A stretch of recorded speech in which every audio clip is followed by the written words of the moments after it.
Hey everyone, welcome back to our channel ESF Standards. So in this lecture we are going to discuss about the important questions of microcontrollers. Subject code BEC40A.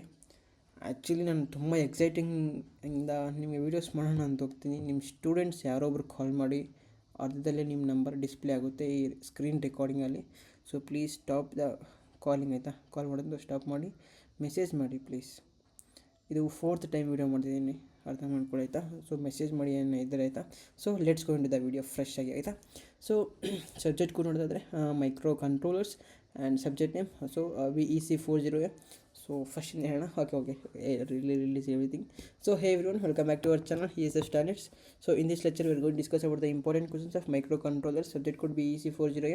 So mainly in the subject ಏನಂದರೆ ಈಸಿಯಾಗಿ ನೀವು 95 marks ತೊಗೊಬಿಡ್ಬೋದು. Actually ಹೇಳ್ಬೇಕಂದ್ರೆ it's not A 2.0 and 3.0. ಇದು ಬಂದುಬಿಟ್ಟು R2 video ಅಂತ. R2 ಅಂದರೆ ನಿಮ್ಗೆ ಗೊತ್ತಿರುತ್ತೆ ತುಂಬ ಚೆನ್ನಾಗಿ, means regular place and 2.0 video ಅಂತ ಅರ್ಥ. ಓಕೆನಾ? ಮೀನ್ಸ್ ಈಸಿಯಾಗಿ ನೀವು 95+ ತೊಗೋಬೋದು ಆರಾಮಿಗೆ. ಸೊ ಒನ್ ಮೋರ್ ಥಿಂಗ್ ಅಂದರೆ ಮೈಕ್ರೋ ಕಂಟ್ರೋಲ್ CC ಸ್ಟೂಡೆಂಟ್ಸ್ ಏನಿದ್ರಲ್ಲ ಅವ್ರು ತುಂಬ ಏನು ಮೈಂಡ್ಗೆ ಮೀನ್ಸ್ ಇವಾಗ ಬರ್ದಿದ್ರಲ್ಲ ಆ ಥರ ಎಕ್ಸಾಮ್ಸ್ ಎಲ್ಲ ತುಂಬ ಮೈಂಡ್ಗೆ ಹಾಕೊಳೋದು ಬೇಕಾಗಿಲ್ಲ. ಯಾಕಂದರೆ ತುಂಬ ಈಸಿ ಇದೆ ಈ subjects. Like your first sem mechanical subjects ಥರ ತುಂಬ ಈಸಿ ಇದೆ. So you can get easily 95+ marks. So ಒಂದು ಥಿಂಗ್ ಅಂದರೆ 6 o'clock ನೋಡಿ, ಬೆಳಗ್ಗೆ 6 o'clock ಸ್ಟಾರ್ಟ್ ಮಾಡೋಕ್ಕೆ ಟ್ರೈ ಮಾಡಿ. ಇವಾಗ ಸ್ಟಾರ್ಟ್ ಮಾಡ್ತೀನಿ ಅಂದರೆ ಮಾಡೋಕ್ಕೆ ಟ್ರೈ ಮಾಡಿ, ಆಯಿತಾ. So no need to worry about that, ಆಯಿತಾ. ಸೊ 95+ ಮಾರ್ಕ್ಸ್ ಒಂದು ಈಸಿ ತೊಗೋ. ಮತ್ತು 3.0 ವೀಡಿಯೋ ಬಂದುಬಿಟ್ಟು ನಾಳೆ 6:15ಗೆ ಟೈಮ್ ಕೂಡ ಆಲ್ರೆಡಿ ವೀಡಿಯೋ ಕೂಡ ಅಪ್ಲೋಡ್ ಆಗಿಬಿಟ್ಟಿದೆ, ಶೆಡ್ಯೂಲ್ ಮಾಡಿಕ್ಕಿದ್ದೀನಿ. ಸೊ ನಾಳೆ 6:15ಗೆ ಏನಾಗುತ್ತೆ ನಿಮಗೆ 3.0 ವೀಡಿಯೋ ಕೂಡ ಅಪ್ಲೋಡ್ ಆಗುತ್ತೆ. ಸೊ ನಿಮ್ಗೆ ಏನು ವರಿ ಮಾಡ್ಕೊಂಡು ಬೇಕಾಗಿಲ್ಲ. ಸೊ ಅಲ್ಲಿ 3.0 ವೀಡಿಯೋ ಅಪ್ಲೋಡ್ ಆಗುತ್ತೆ. ಆಲ್ರೆಡಿ ಇಲ್ಲಿ regular video means R2 video upload ಆಗಿದೆ. ಸೊ ನೀವು ಎಕ್ಸಾಮ್ಸ್ಗೆ ಆರಾಮಾಗಿ ಕ್ರ್ಯಾಕ್ ಮಾಡ್ಬೋದು, ಲೈಕ್ UHV ಅಂತ ಹೇಳ್ತೀನಿ. ಮತ್ತು ಒನ್ ಮೋರ್ ಥಿಂಗ್, ವೀಡಿಯೋಗಿನ ಮುಂಚೆ UHV ಎಕ್ಸಾಮ್ ಎಲ್ಲರೂ ಹೆಂಗೆ ಬಂದಿದ್ದೀರಾ ಒಂದು ಕಮೆಂಟ್ ಹಾಕಿ ಎಷ್ಟು ಮಾರ್ಕ್ಸ್ ಬಂತು ಅಂತ. ಸೊ ಥ್ಯಾಂಕ್ ಯು, ಆಯಿತಾ. ನಂಗೆ ತುಂಬ ಚೆನ್ನಾಗಿತ್ತು, ನೀವು UHV ಮಾರ್ಕ್ಸ್ ಎಲ್ಲರೂ ತುಂಬ ಚೆನ್ನಾಗಿ ಮಾಡಿದ್ದೀರಾ ಅಂತ. ಸೊ ಮೆನಿ ಸ್ಟೂಡೆಂಟ್ಸ್ ಕೂಡ ಔಟ್ ಆಫ್ ಔಟ್ ಅಂತ ಪರ್ಸ್ನಲ್ ಮೆಸೇಜ್ ಮಾಡಿದರೆ ಇಟ್ಸ್ ಗುಡ್, ಆಯಿತಾ. Okay, one more thing, PDF ಎಲ್ಲಿ ಸಿಗುತ್ತೆ ಅಂತ ನೋಡೋಣ. ಸೊ ಈ PDF ಬಂದುಬಿಟ್ಟು ಆಲ್ರೆಡಿ ಇಲ್ಲಿ ಅಪ್ಲೋಡ್ ಮಾಡಿಬಿಟ್ಟಿದ್ದೀವಿ ನೋಡಿ. ಸೊ ಇಲ್ಲಿ micro controllers video already upload ಆಗಿಬಿಟ್ಟಿದೆ, ಮೀನ್ಸ್ PDF ಅಪ್ಲೋಡ್ ಆಗಿದೆ. 7-8 o'clock ಆಲ್ರೆಡಿ ಅಪ್ಲೋಡ್ ಮಾಡಿದ್ದೆ ಆವಾಗ. ವೈ ಬಿಕಾಸ್ ಈ ವಿಡಿಯೋ ಮಾಡೋಕ್ಕೆ ತುಂಬ ಲ್ಯಾಗ್ ಆಗೋದು, ಬಟ್ PDF ಬೇಗ ಮಾಡಿಬಿಟ್ಟು ಅಲ್ಲಿ ಅಪ್ಲೋಡ್ ಮಾಡಿಬಿಡ್ತೀವಿ. ಸೊ ಅದರಿಂದ ಇಷ್ಟೊಂದು ವೀಡಿಯೋ ಮಾಡ್ತಿದ್ವಿ ಅಂದರೆ ಒಂದು 3 hours 4 hours ಹಿಡಿಯುತ್ತೆ ನಾವು ಕ್ವಶನ್ಸ್ ಎಲ್ಲ ಪ್ರತಿಯೊಂದು ಪ್ರಿಪೇರ್ ಮಾಡೋಕ್ಕೆ. ಸೊ ಆ 4 hours ನೀವು ಜಸ್ಟ್ ಒಂದು 2 seconds ಒಂದು ಲೈಕ್ ಒಂದು ಸಬ್ಸ್ಕ್ರೈಬ್ ಮಾಡಿದ್ರೆ ತುಂಬ ನಮ್ಮ ಎಫರ್ಟ್ಸ್ಗೆ ತುಂಬ ವ್ಯಾಲ್ಯೂ ಕೊಟ್ಟಂಗಿರುತ್ತೆ. So I think every one will like and subscribe, ಆಯಿತಾ. ಸೊ ಮತ್ತು ನಿಮ್ಮ UHV ಮಾರ್ಕ್ಸ್ ಮಾತ್ರ ಕಮೆಂಟ್ ಮಾಡಿಬಿಟ್ರು ಎಷ್ಟು ಬಂದಿದೆ ಅಂತ. So let's go to the video, ಆಯಿತಾ. ಸೊ 3.0 60 ಮಾರ್ಕ್ಸ್ ಕ್ಯಾರಿ ಆಗುತ್ತೆ, means 60 marks it will carry like 60 marks 3.0 ವಿಡಿಯೋಯಿಂದ. ಸೊ ನಾನು ವೀಡಿಯೋ ಅಪ್ಲೋಡ್ ಮಾಡ್ತೀನಿ 6:15ಗೆ, ಆಯಿತಾ. ಸೊ ನಿಮ್ಮ ಈ PDF ಏನಿದೆ ಅಲ್ಲಿ ಗೂಗಲ್ ಡ್ರೈವ್ ಇದೆಯಲ್ಲ, ಸೊ ಪೇ ಮಾಡಿರೋರಿಗೆ ಅಲ್ಲಿ ಅಪ್ಲೋಡ್ ಮಾಡಿಬಿಟ್ಟಿದ್ದೀನಿ. ಓಕೆ, ಒನ್ ಮೋರ್ ಥಿಂಗ್ ಏನಂದರೆ ಯಾರನ್ನ ಪೇ ಮಾಡಿರೋರು ಸುಮ್ಮನೆ ಇರಬೇಡಿ, ನನಗೆ ಪರ್ಸ್ನಲಾಗಿ ಮೆಸೇಜ್ ಮಾಡಿ ವಾಟ್ಸಪ್ಪಲ್ಲೋ Instagram ಟೆಲಿಗ್ರಾಮಲ್ಲಿ ಎಲ್ಲೋ ಒಂದು ಹತ್ರ. ಯಾಕಂದರೆ ಅಲ್ಲಿ ನಿಮಗೆ ಪ್ರತಿಯೊಂದು ಕೂಡ ನೀವು ಪೇ ಮಾಡಿದ್ದಕ್ಕೆ ನಾನು ಅಪ್ಲೋಡ್ ಮಾಡ್ತೀನಿ ಸೋರ್ಸಸ್ ಏನು ಬೇಕು ಅಂತ, ಮೀನ್ಸ್ ವ್ಯಾಲ್ಯೂ ಫಾರ್ ಮನಿ ಅಂತಾರೆ ಆ ಥರ, ಆಯಿತಾ. So let's go into the video. ಇದೆಲ್ಲ ಹರ್ಕತೆ ಎಲ್ಲ ಬಿಡೋಣ. So let's start the fresh ಆಗಿ ವೀಡಿಯೋ ಹೋಗೋಣ ಮಾಡ್ಯೂಲ್ 1 ಆಯಿತಾ. ಸೊ ಮಾಡ್ಯೂಲ್ 1 ಅಂತೀರಾ, ತುಂಬ ಈಸಿ ಮಾಡ್ಯೂಲ್ 1 ಇದು. ಸೊ 20 out of 20 ಆರಾಮಾಗಿ ತೊಗೋಬೋದು. Explain the difference between the micro processor and micro controllers also define ಬೋದ್, ಆಯಿತಾ. ಸೊ ಮೈಕ್ರೋ ಕಂಟ್ರೋಲರ್ ಅಂದರೆ ಏನು, ಮೈಕ್ರೋ ಪ್ರೊಸೆಸರ್ ಅದು ಡಿಫೈನ್ ಮಾಡಿಬಿಟ್ಟು ಮತ್ತು ಡಿಫ್ರೆನ್ಸ್ ಬರೀರಿ ಅಂತ ಅರ್ಥ, ಆಯಿತಾ.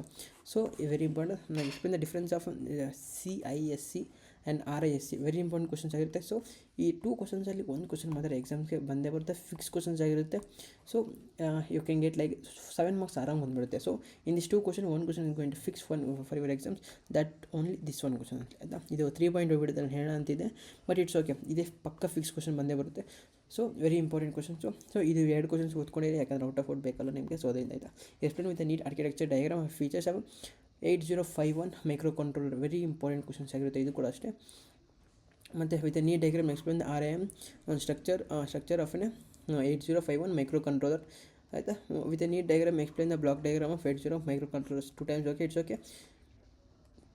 ಸೊ ಇನ್ ದಿಸ್ 3 ಕ್ವಶನ್ಸ್, ಇಲ್ಲೇ ಒಂದು ಕ್ವಶನ್ ಇದೆ, internal memory structure and programming model of 8051 micro controllers. Okay,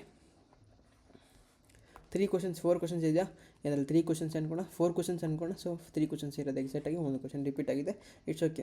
3 ಕ್ವಶನ್ಸಲ್ಲಿ 1 ಕ್ವಶನ್ ಮಾತ್ರ ಫಿಕ್ಸ್ ಬಂದೇ ಬರುತ್ತೆ, ಅದೊಂದು ಫಿಕ್ಸ್ ಕ್ವಶನ್ ಎಕ್ಸಾಮ್ಗೆ. So you can get like easily 7 marks ಅಂತ ಬಂದೇ ಬರುತ್ತೆ. So in this 4 of the question 1 question is going to come your exam, it's a fix questions, but try to write in neat diagram. Okay everyone, ಮತ್ತು illustrate the memory organization internal RAM 8051 right short note of it. So actually one more thing, ಇದನ್ನು ಹೇಳೋಕ್ಕಿಂತ ಮುಂಚೆ ನೋಡಿ, ಪ್ರತಿ module 5, module 4, module 3, module 2, module 1 ಆಯಿತಾ, ಏನು ಇದೆ ಅಲ್ಲ, ಈ ಪ್ರತಿಯೊಂದರಲ್ಲಿ ನಿಮಗೆ 14 ಮಾರ್ಕ್ಸ್ ಅಂತೂ ನಾನು ಕೊಟ್ಟಿರೋ ಫಸ್ಟ್ ಎ ಮತ್ತು ಬಿ 1, 2 ಕ್ವಶನ್ಸಲ್ಲಿ ಪಕ್ಕ ಬಂದೇ ಬರುತ್ತೆ. ಸೊ 3L ಅಂತೀರಾ, 3L ಬೇಕು ಅಂದರೆ ನಿಮಗೆ ಅಲ್ಲೇ ತುಂಬ ಆಗುತ್ತೆ, ತುಂಬ ಕ್ವಶನ್ಸ್ ಅಲ್ಲೇ ಬರುತ್ತೆ ನಿಮಗೆ. ಸೊ 3L ಏನಂದರೆ ತುಂಬ ಟಾಪಿಕ್ಸ್ ಕೂಡ ಇನ್ಕ್ಲೂಡ್ ಆಗುತ್ತೆ. ಸೊ ಯಾವ ಟಾಪಿಕ್ ಬರುತ್ತೋ ಅಂತ ಹೇಳೋಕ್ಕೆ ಕೂಡ ಕಷ್ಟ ಆಗುತ್ತೆ. ಸೊ ಈ 3ನ ಫೋಕಸ್ ಮಾಡೋರು ಔಟ್ ಆಫ್ ಔಟ್ ತೊಗೊಳೋರು ಆಯಿತಾ, ಮೀನ್ಸ್ ಔಟ್ ಆಫ್ ಔಟ್ ತೊಗೊಳೋರು ಈ 3ನ ಫೋಕಸ್ ಮಾಡ್ತಾರೆ. ಅವರು ನಾನು ಏನು ಕ್ವಶನ್ಸ್ ಕೊಟ್ಟಿದ್ದಾರೆ ಅದನ್ನೇ ಫುಲ್ ಕಂಪ್ಲೀಟಾಗಿ ಎಲ್ಲ ಥರವಾಗಿ ಮೀನ್ಸ್ ಓದೋಕ್ಕೆ ಟ್ರೈ ಮಾಡಿ ಆಯಿತಾ. ಇಂಪ್ಲಿಮೆಂಟೇಷನ್ ಕ್ವಶನ್ಸ್ ಸಿಮಿಲರ್ ಸ್ವಲ್ಪ ಬರ್ಬೋದು ಅಷ್ಟೇ ಪಾರ್ಟ್ 3ಯಲ್ಲಿ. ಪ್ರತಿ ಮಾಡಲಲ್ಲಿ ಪಾರ್ಟ್ ಸಿ ಅನ್ನೋದು ತುಂಬ ಕಷ್ಟ ಇದೆ. ಸೊ ನಿಮ್ಮಿಷ್ಟ ಓದಂಗಿದ್ರೆ ಓದ್ಬೋದು, ಬಿಡೋಂಗಿದ್ರೆ ಬಿಡ್ಬೋದು ಪಾರ್ಟ್ ಸಿ ಅಂತ ಹೇಳ್ತೀನಿ ಆಯಿತಾ. 3.2 ವಿಡಿಯೋ ನೋಡಿ ಪಾರ್ಟ್ ಸಿಗೋಸ್ಕರ, ಯಾಕಂದರೆ ಅಲ್ಲೇ ಪಕ್ಕ ಅಕ್ಯುರೇಟ್ ಕ್ವಶನ್ ಹಾಕಿರ್ತೀನಿ ಪಾರ್ಟ್ ಸಿ ಅಲ್ಲಿ ಆಯಿತಾ. ಸೊ ಇದನ್ನು ಓದೋಕ್ಕೆ ಟ್ರೈ ಮಾಡ್ರು, ಏನು ಅಷ್ಟೊಂದೇನಿಲ್ಲ ಆಯಿತಾ. ಸೊ ಹೋಗೋಣ ಆಯಿತಾ. illustrate the memory organization in internal RAM 805 and write a notation of criteria for choosing micro controller. ತುಂಬ ಈಸಿ ನಮಗೆ. Okay, list out the special feature of 801 micro controller, write note embedded micro controller. So very easy ಇದೆ. So own ವರ್ಡ್ಸಲ್ಲಿ ಅರ್ಥ ಮಾಡ್ಕೊಂಡು own ವರ್ಡ್ಸಲ್ಲಿ explain ಮಾಡಿದ್ರು ಕೂಡ ಆರಾಮಾಗುತ್ತೆ. So ಅರ್ಥ ಮಾಡ್ಕೊಳ್ಳಿ ಈ 4 ಕ್ವಶನ್ ಏನಿದೆಯಲ್ಲ. So in this 4 questions 1 question is fix for your exams ಆಯಿತಾ. ಇಲ್ಲಿ you can get here from 6 marks. So in this 4 question 1 question fix. So you can get easily 20 out of 20 easily in this model ಆಯಿತಾ. So one more time, so ನೋಡ್ಬೋದು.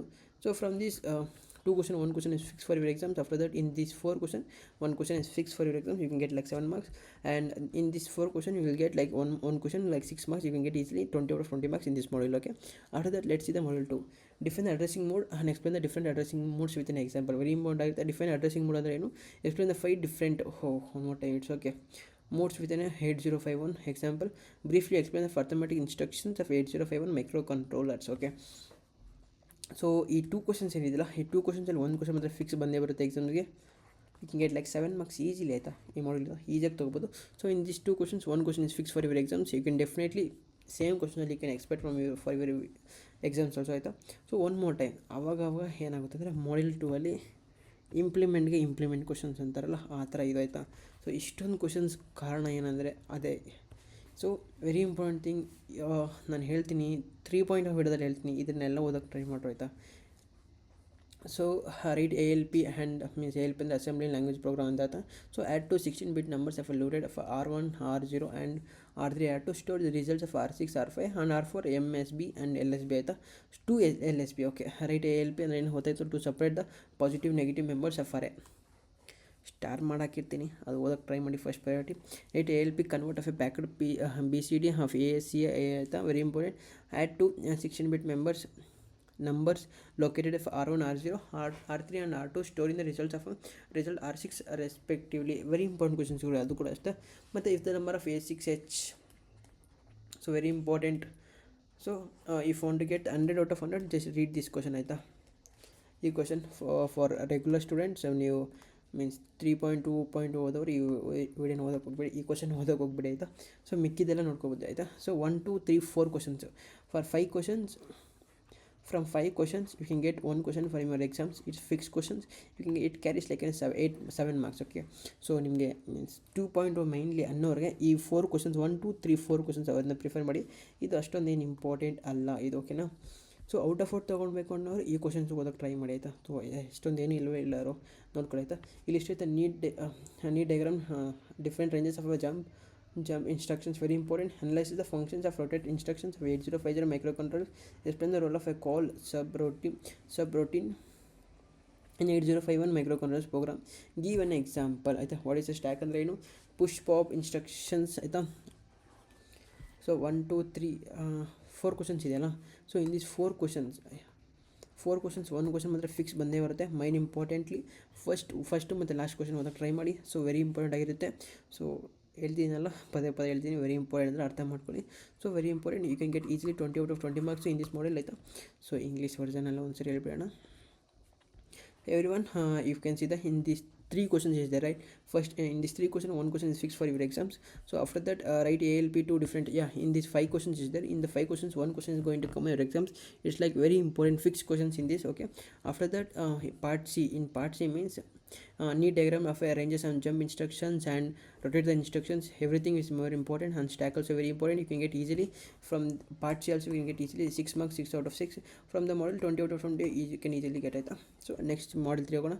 Define TMOD register ಅಂದರೆ explain with a byte frame structure ಆಯಿತಾ, with a neat diagram list and analyze the bit constants of a TMOD and DCON registers. Also explain the both instruction structures ಆಯಿತಾ, explain the functions of each bit of a TMOD register. ಇದು very important question ಆಗಿರುತ್ತೆ.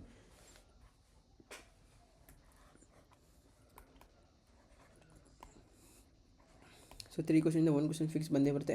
It carries like 7 marks ಆಯಿತಾ. ಮತ್ತು ಇದು numerical ಅನ್ಬೇಕು, program ಏನಿಲ್ಲ, ಅಲ್ಲಿ develop ಅಲ್ಲ ಸರ್, ಜನ್ರೇಟ್ ಒಂದು ಪ್ರೋಗ್ರಾಮ್ ಅಂತ ಬರುತ್ತೆ. ಸೊ ವೆರಿ ಇಂಪಾರ್ಟೆಂಟ್ ಕ್ವಶನ್ ಆಗುತ್ತೆ. ನಾನು ಇದನ್ನೇನು ಹೇಳಿದೆ, ಇನ್ಸ್ಟಾಗ್ರಾಮಲ್ಲಿ ಅಲ್ಲಿ ನಿಮಗೆ ಈ ನಾರ್ಮಲಾಗಿ ಇಮೇಜಸ್ ಇರುತ್ತಲ್ಲ, ಆ ಇಮೇಜಲ್ಲಿ ನಿಮ್ಗೆ ಅಪ್ಲೋಡ್ ಮಾಡಿಬಿಡ್ತಿ. ಒಂದು 4 ಕ್ವಶನ್ ಇದೆ, ಇದು ಅದರಲ್ಲಿ ಕೂಡ ಈ ಥರ ಸೇರಿಸಿದೆ ಅಂತಕ್ಕೆ ಅಂತ ನಾನು ಸಪ್ರೇಟಾಗಿ ಬರ್ತಿದ್ದೀನಿ ಅಷ್ಟೇ. ಅದು ಈಸಿನೇ ಇದೆ. ಒಂದು 4 ಕ್ವಶನ್ಸ್ ಇದೆ, 4ರಲ್ಲಿ 2 ಕ್ವಶನ್ಸ್ ಪಕ್ಕ ಫಿಕ್ಸ್ ಕ್ವಶನ್ಸ್ ಇದ್ದಾವೆ. ಇದು ರೆಗ್ಯುಲರ್ ವೀಡಿಯೋ 4 ಕ್ವಶನ್ಸ್ ಓದಕ್ಕೆ ಟ್ರೈ ಮಾಡಿ. ನಾನು 3.2 ವಿಡಿಯೋದಲ್ಲಿ ಹೇಳ್ತೀನಿ ಆಯಿತಾ. ಓಕೆ, ಹೇಳೋಕ್ಕಾಗಲ್ಲ, ನಿಮಗೆ 12 o'clock ಕೂಡ ಅಪ್ಲೋಡ್ ಮಾಡ್ಬೋದು 3.2 ವಿಡಿಯೋನ. ಸೊ ಹೂ ನೋಸ್ ಆಯಿತಾ. If students demands means you should upload that's all ಆಯಿತಾ. So 7 marks here you can except from this model ಆಯಿತಾ, ಪ್ರೋಗ್ರಾಮಿಂದ. So write the diagram explain the different types of program, timer 0 and mode 1. Very important question this ಆಯಿತಾ.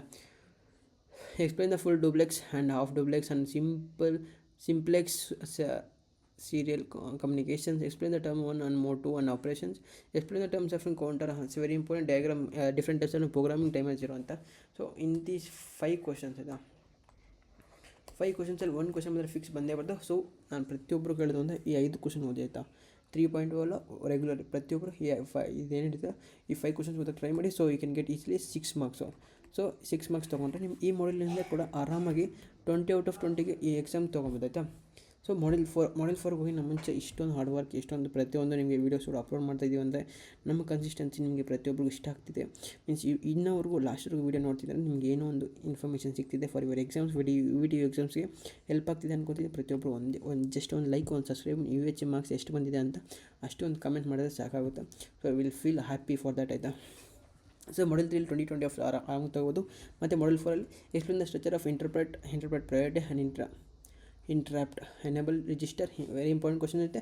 So interrupt as a least steps of involved in executing on interrupt. So very important. So explain the following steps.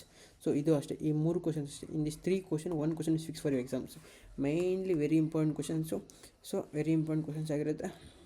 So ಪ್ರತಿಯೊಂದಕ್ಕೂ ಆಗ್ತಿದ್ದೀನಿ ಅಂದರೆ ನೀವು ಅರ್ಥ ಮಾಡ್ಕೊಳ್ಳಿ ಎಷ್ಟು important questions ಅಂತ ಇವೆಲ್ಲ 3 ಕೂಡ. ಸೊ ಎಕ್ಸ್ಪ್ಲೇನ್ ವಾಟ್ ಮತ್ತು write interpret vector table. So very important question. ಈ ವೆಕ್ಟರ್ ಟೇಬಲ್ ಅನ್ನೋದು ತುಂಬ ಇಂಪಾರ್ಟೆಂಟ್ ಇದೆ. Control explain how register high is used for activating and interpret. List the steps of involve of executing interrupt. Very important question ಇದೆ. Problem ಅಂತೀರ ಅದನ್ನ, so ಅದು ಬರಲ್ಲ ಬಿಡ್ರು ಆಯಿತಾ. ಸೊ ಚಾನ್ಸಸ್ ಇದೆ, ಸ್ವಲ್ಪ ಇದೆ, ಬರೋ ಚಾನ್ಸಸ್ ಇದೆ. ಈ ವೆಕ್ಟರ್ದು ಬಂದುಬಿಡುತ್ತೆ ಎಕ್ಸಾಮಲ್ಲಿ. ಸೊ ಈ ವೆಕ್ಟರ್ದೇ ಬಂದುಬಿಡುತ್ತೆ. ಸೊ 2 ಕ್ವಶನ್ಸಲ್ಲಿ 1 ಕ್ವಶನ್ ಮೇಲೆ ಫಿಕ್ಸ್ ಬಂದೇ ಬರುತ್ತೆ. ಸೊ ನಿಮ್ಗೆ ಔಟ್ ಆಫ್ ಔಟ್ ಬೇಕು ಅಂದರೆ ಜಸ್ಟ್ ಸರ್ ಇದು ಮಾಡೆಲ್ 4ಅಲ್ಲಿ B ಅಂತ ಹಾಕಿ, ಮಾಡೆಲ್ 4B ಅಂತ ಹಾಕಿ. ಇದನ್ನು ಕೂಡ ನಾನು ಅದ್ರ ಜೊತೆಗೆ ಸೇರಿಸಿ ಒಂದು PDF ಅಲ್ಲಿ ಹಾಕ್ಬಿಡ್ತೀನಿ, ಮೀನ್ಸ್ ಇನ್ಸ್ಟಾಗ್ರಾಮಲ್ಲಿ ಪೋಸ್ಟರ್ ಹಾಕ್ಬಿಡ್ತೀನಿ ಆಯಿತಾ. ನೆಕ್ಸ್ಟು ಇದರಲ್ಲಿ 7 ಮಾರ್ಕ್ಸ್ ಬಂತಾ. ಸೊ 14 ಮಾರ್ಕ್ಸ್ ಇಲ್ಲಿಂದ ಆಯಿತು. With the neat diagram explain the bit contents of interrupt and priority IP ಅಂತಾರೆ. Register interrupt of enable of IE ಅಂತಾರೆ ಆಯಿತಾ. ಇಂಟರಪ್ಟ್ ಎನೇಬಲ್ ಅಂದರೆ register. Very important question. Explain the how multiple interrupts handled 801 micro control. Explain in steps involve of C. So very important questions ಆಗಿರುತ್ತೆ ಇದು ಕೂಡ ಅಷ್ಟೇ. So I think we saw this question. Model 3ಅಲ್ಲಿ ನೋಡಿದ್ದು. It's okay, means similar to that. ಅದರಲ್ಲೂ ಬೇರೆ question ಇತ್ತು. So means serial communication interrupts ಅಂತಿತ್ತು. So very important. In this 3 question 1 question is fix for your exams ಅಂತ ಹೇಳ್ತೀನಿ ಆಯಿತಾ. So ಈಸಿರೋ, ತುಂಬ ಈಸಿರೋ, ಆರಾಮಾಗಿ ತೆಗಿಬೋದು. ಈ ಮಾಡೆಲಲ್ಲಿ ಏನೇನಿದೆ ಅಲ್ಲ ಪ್ರತಿಯೊಂದು ಕೂಡ ಆಯಿತಾ. ಸೊ ತುಂಬ ಈಸಿ ಕ್ವಶನ್ಸ್ ಅಂತೀನಿ. ಆನ್ಸರ್ಸ್ ಕೂಡ ಅಷ್ಟೇ ಈಸಿ ಇದೆ. ಪ್ರತಿಯೊಬ್ಬರು ಎಕ್ಸಾಮ್ಗೆ ಚೆನ್ನಾಗಿ ಓದಿ ಔಟ್ ಆಫ್ ಔಟ್ ತೊಗೊತೀರಾ ಅಂತ ನನಗೆ ಮಾತು ಕೊಡಬೇಕು ಪ್ರತಿಯೊಬ್ಬರು ಆಯಿತಾ. ಸೊ ಯಾಕಂದರೆ ಈಸಿ ಇದೆ ಅಲ್ವಾ, ನಿಮಗೆ ಈಸಿ ಇರೋವಾಗ ಏನಾರು ಓದೋಕ್ಕೆ. ಸೊ ಪ್ರತಿಯೊಬ್ಬರು ಓದ್ತಿದ್ದೀರ ಅನ್ಕೊತಿದ್ದೀನಿ. ಸೊ ನೀವೆಲ್ಲ BCom BC ಯಾವುದು ತೊಗೊಂಡಿಲ್ಲ, ನೀವು ತೊಗೊಂಡಿರೋ ಸೈನ್ಸು, ಡಿಪ್ಲೊಮಾ ಆದರೂ ಪರವಾಗಿಲ್ಲ. ಡಿಪ್ಲೊಮಾ ಅವ್ರೇನು ಕಡಿಮೆ ಇಲ್ಲ, ಇಲ್ಲೇನು ಸೊ ಓದಬೇಕಷ್ಟೇ ಪ್ರತಿಯೊಬ್ಬರು ಆಯಿತಾ. ಪ್ರತಿಯೊಬ್ಬರು ಸ್ಟಾರ್ಟ್ ಮಾಡಿ ಔಟ್ ಆಫ್ ಔಟ್ ತೊಗೊಳಕ್ಕೆ ಸ್ಕೋರ್ ಮಾಡಬೇಕು. ಅಂದರೆ ಇಷ್ಟೊಂದು ಒಳ್ಳೆಯ ಆಪರ್ಚುನಿಟಿ ಸಿಗ್ತಾ ಇರುವಾಗ ನೀವು ಪ್ರತಿಯೊಬ್ಬರು ಏನಂತಕ್ಕೆ ಮಿಸ್ ಮಾಡ್ಬೇಕು ಹೇಳಿ. ಸೊ ಪ್ರತಿಯೊಬ್ಬರು 90+ ತೊಗೋಬೇಕು ಎಕ್ಸಾಮಲ್ಲಿ. ಸೊ ಇದ್ರಿಗೆ ಏನು ಬೇಕು ನಾನು ಸೋರ್ಸಸ್ ಎಲ್ಲ ಕೊಡ್ತೀನಿ. ಈಸಿ ಅಲ್ಲ, ಇದು ತುಂಬ ಈಸಿ ಇದೆ. ಆನ್ಸರ್ಸ್ ಓದಬೇಕಷ್ಟೇ. ಸೋರ್ಸಸ್ ಎಲ್ಲ ಪ್ರತಿಯೊಂದು ಪ್ರೊವೈಡ್ ಮಾಡ್ತಿದ್ದೀನಿ. ಓದೋಕ್ಕೇನು ನಿಮಗೆ ಹೇಳಿ, ಓದಿ ಪ್ರತಿಯೊಬ್ಬರು ಔಟ್ ಆಫ್ ಔಟ್ ತೊಗೊಳಕ್ಕೆ ಟ್ರೈ ಮಾಡಿ ಮೈಕ್ರೋ ಕಂಟ್ರೋಲರ್ಗೆ. ಸೊ ನಾಳಿದ್ದು ಎಕ್ಸಾಮಲ್ಲಿ ಚೆನ್ನಾಗಿ ಬರ್ತೀರ ಅನ್ಕೊತಿದ್ದೀನಿ, ಔಟ್ ಆಫ್ ಔಟ್ಗೆ ಎಲ್ಲರೂ, ಆಯಿತಾ. ಸೊ ನನ್ನ ಮಾತು ಕೇಳಿ ಎಲ್ಲರೂ ಗೌರವದಿಂದ ಓದ್ತೀರ ಅನ್ಕೊತಿದ್ದೀನಿ, ಆಯಿತಾ. ಸೊ Model 5 ಹೋಗೋಣ. So explain the DAC interference with a knee diagram. Also write a program to generate a staircase waveform. Very important question ಐತೆ. Explain the neat diagram. ನೋಡ್ರು ಇದರಲ್ಲಿ ಏನಾಗುತ್ತೆ ಅಂದರೆ ಈ 3 ಕ್ವಶನ್ ಇದೆಯಲ್ಲ, ಈ 3 ಕ್ವಶನ್ಸ್ಗೆ ಮುಗ್ದೋಗುತ್ತೆ ಚಾಪ್ಟರ್ Model 5 ಅನ್ನೋದು, ಆಯಿತಾ. ಹೋಗೋಣ, ಅಲ್ಲಿ ಹೋಗೋಣ ಇರಿ. Assemble language program to interference LCD 8051 micro controller display word ಮತ್ತು with neat diagram assembly language program to interface of step motor of micro controller. So ಈ 3 ಕ್ವಶನ್ಸ್ ಇದೆಯಲ್ಲ, ಈ 3 questions very important fix questions ಆಗಿರುತ್ತೆ. So ಇದರಿಂದ ನಿಮಗೆ 20 out of 20 ಬರೋ chances ತುಂಬ ಇರುತ್ತೆ, ಓಕೆನಾ. Explain operations of pin description of LCD display, very important. ಇದೊಂದು ಓದ್ಕೊಬಿಟ್ರು ಅದ್ರ ಜೊತೆಗೆ, ಆಯಿತಾ. So with neat with help of diagram explain the working of DC motor, rotation of a clockwise of counter of clockwise of direction using the H bridge connection, very important. Explain the DAC interference of 80 ಮತ್ತು staircase of waveform when SW ಮತ್ತು triangle of waveform when S. So out of out ತೊಗೋಬೇಕು ಅಂದ್ಕೊಂಡಿರೋರು students, ನಿಮಗೆ second ಕ್ವಶನ್ಸಲ್ಲಿ 1 2 3 questions ಇದೆ. ಈ 3 questions follow ಮಾಡಿ try ಮಾಡಿ ಆಯ್ತು ಎಕ್ಸಾಮ್ಸ್ಗೆ. ಇನ್ನು 3 ಕ್ವಶನ್ಸಲ್ಲಿ 10 ಮಾರ್ಕ್ಸ್ ಬರೋ ಚಾನ್ಸಸ್ ತುಂಬ ಇರುತ್ತೆ. ಸೊ ಪಾರ್ಟ್ ಎದಲ್ಲಿ ಕೂಡ ಅಷ್ಟೇ, ಈ 4 ಕ್ವಶನ್ಸಲ್ಲಿ 1 ಕ್ವಶನ್ ಬರೋ ಚಾನ್ಸ್ ಇರುತ್ತೆ, 10 ಮಾರ್ಕ್ಸು. ಸೊ ಈ Model 5 ಇಂದ ನಿಮಗೆ ಈಸಿಯಾಗಿ 20 ಔಟ್ ಆಫ್ 20 ಆರಾಮಾಗಿ ತೊಗೋಬೋದು ಎಕ್ಸಾಮ್ಸ್ಗೆ. ಸೊ ಈ Model 5 ಮಾತ್ರ ಫಿಕ್ಸ್ ಕ್ವಶನ್ಸ್ ಇದೆ, ಬಿಟ್ಟರೆ ಇನ್ಯಾವುದು ಬರೋಕ್ಕೆ ಚಾನ್ಸ್ ಇಲ್ಲ. ಸೊ ಯಾವುದೋ ಮಿಸ್ ಮಾಡೋಕ್ಕೆ ಹೋಗ್ಬಿಡಿ, ಆಯಿತಾ. ಸೊ ESF ಅಂದರೆ ಗೊತ್ತಲ್ಲ ನಿಮಗೆ, ಇದು 64 ಅಂತ ಅರ್ಥ. ಸೊ ಪ್ರತಿಯೊಬ್ಬರು ಸಬ್ಸ್ಕ್ರೈಬ್ ಮಾಡಿದ್ದಾರೆ, ಲೈಕ್ ಮಾಡಿದ್ದಾರೆ ಅನ್ಕೊತೀನಿ. Thank you for watching. All the best for your exams. ನಾನು ಕಮೆಂಟ್ಸಲ್ಲಿ ನೋಡಬೇಕು ನೀವು ಎಕ್ಸಾಮ್ಸ್ ಹೆಂಗಾದ್ಮೇಲೆ ಆಗಿದೆ ಅಂತ ನಾಳಿದ್ದು. ಸೊ ಆಲ್ ದಿ ಬೆಸ್ಟ್ ಅಂತ ಹೇಳ್ತೀನಿ. ಈ ವಿಡಿಯೋ ಅಷ್ಟೇ.